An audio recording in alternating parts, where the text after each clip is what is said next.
एक बार फिर आपको बहुत बहुत स्वागत हो दोस्तों। इस वक्त की सबसे बड़ी महत्वपूर्ण अपडेट के बारे में बात करेंगे, यूपी डीएलएड परीक्षाओं के बारे में। आपको पता ही होगा सेकंड सेमेस्टर की परीक्षा आपकी कंप्लीट हो चुकी है और यहाँ पर अभी फोर्थ सेमेस्टर की परीक्षाएं चल रही हैं, जो कि कल यहाँ पर वो भी समाप्त हो जाएंगे। तो जितने भी सेकेंड और फोर्थ सेमेस्टर के स्टूडेंट्स अभी परीक्षाएं दे रहे हैं, अगर उनकी किसी सब्जेक्ट में बैक लगती है तो आखिर होता क्या, बैक लगने पर सेमेस्टर बैक कब हो जाता है आपका, और आपका बैक पेपर आखिर कब होगा अगर किसी सब्जेक्ट में बैक लग जाती है तब। तो चलिए दोस्तों, आज की इस वीडियो को स्टार्ट करते हैं। अगर आप चैनल पर नए तो चैनल को सब्सक्राइब जरूर कर लीजिए और इस वीडियो को अपने अदर फ्रेंड्स के साथ भी शेयर कर दीजिए। इसके साथ ही अगले सेमेस्टर नेक्स्ट सेमेस्टर की क्लास अटेंड करने के लिए इस वीडियो के नीचे कमेंट बॉक्स में लिंक दी गई है नए डीएलएड वाले चैनल के, तो उस पर जाकर तुरंत उसे सब्सक्राइब कर लीजिए, जहां पर आपको अगले सेमेस्टर की क्लासेस लगातार मिलना स्टार्ट होंगी।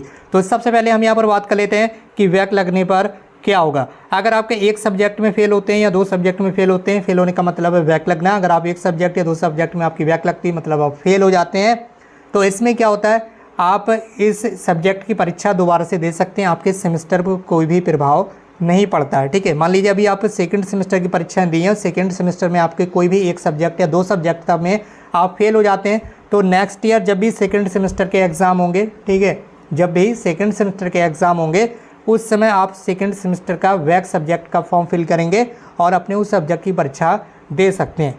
ठीक, और उससे पहले आपको एक स्क्रूटनी का भी मौका मिल जाता है, जो कि जैसे आपका रिजल्ट आएगा सेकंड सेमेस्टर का, तो उसके बाद रिजल्ट आने के बाद आपको स्क्रूटनी फॉर्म फिल करने का मौका मिलेगा, तो उसमें भी आप किस्मत आजमा सकते हैं। लेकिन स्क्रूटनी में जो किस्मत है वो केवल किस्मत वालों के ही साथ देते हैं। फिलहाल उसका जो आपका बैक पेपर होगा वो अगले साल आप दे सकते हैं। अगर आप स्क्रूटनी में पास नहीं हो पाते हैं तो एक या दो सब्जेक्ट में और फेल होंगे आप, तो उसका बैक पेपर हो जाता है आसानी से, एक साल के बाद हो जाता है। ठीक, उससे कोई इफेक्ट ज़्यादा नहीं पड़ता।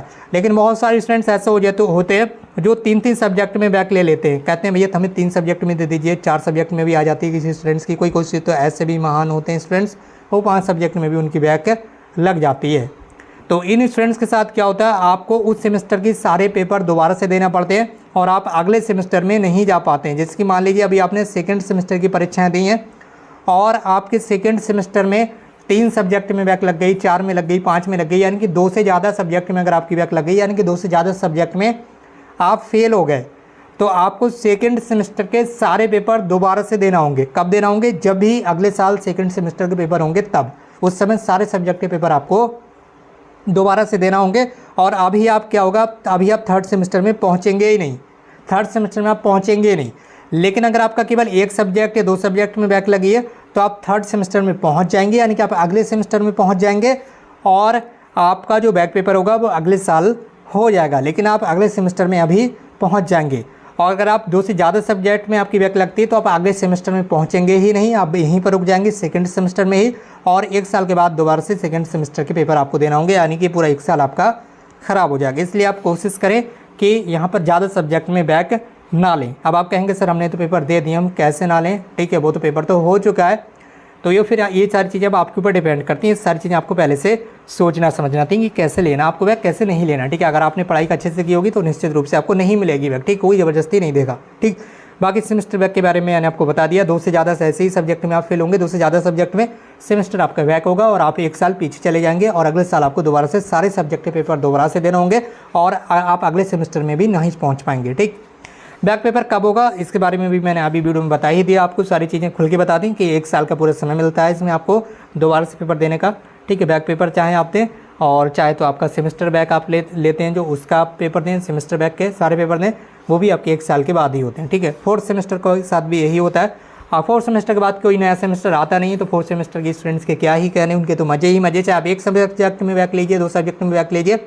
अगले साल जब भी फोर्थ सेमेस्टर के एग्जाम होंगे, आपको बताइए सेकंड का एग्जाम फोर्थ सेमेस्टर के साथ होगा, तो आपको आगे अगले से बताने की आवश्यकता है नहीं, आप हैं भाई दोनों भाई।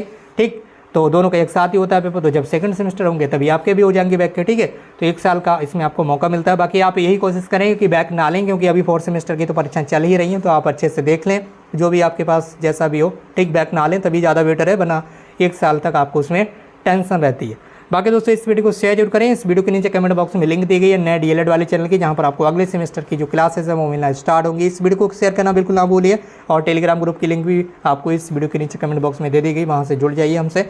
बाकी दोस्तों आज की इस वीडियो को यहीं पर समाप्त करते हैं। हमसे जुड़ने के लिए बहुत बहुत धन्यवाद। Thank you so much for connecting.